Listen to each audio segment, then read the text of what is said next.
Кудайдын чакырыгы 27 март.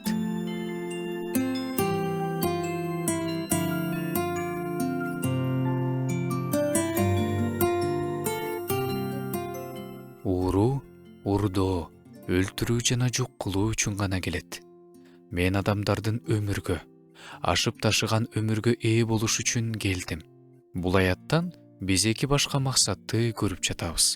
Душмандын максаты талкалоо, Кудайдын максаты өмүр берүү, болгондо да ашып ташыган өмүр берүү. Душмандын максаты урдоо, өлтүрүү жана жок кылуу.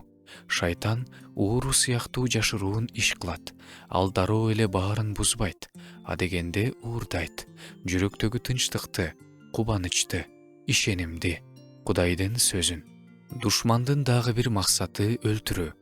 Бул денелик дагы өлүм, көп учурда руханий өлүм. Сыйынуунун өчүшү, Кудайга болгон мамиленин суушу, сүйүүнүн муздашы. Адам акырындап сыйынбай калат, Кудайдан алыстайт, ишеними алсырайт. Душман адамдын денеси тирүү, бирок руху өлүк болушун каалайт.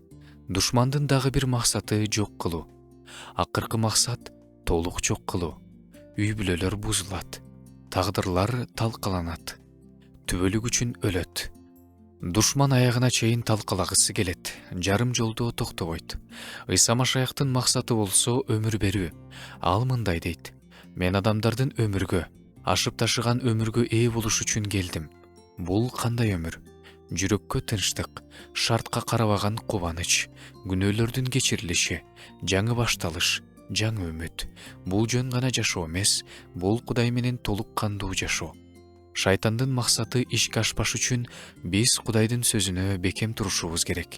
Чындык жалганды жеңет. Экинчиден, сыйынуу. Бул чоң күч жана коргонуу. Сергек болуу да абдан маанилүү. Ойлорубузга абдан сак бололу. Ойлорду ээн кое берүү дагы шайтандын пландарынын ишке ашышына себеп болуп калат. Душман сенден баарын тартып алгысы келет. Ал эми Кудай сага ашып ташыган өмүр бергиси келет.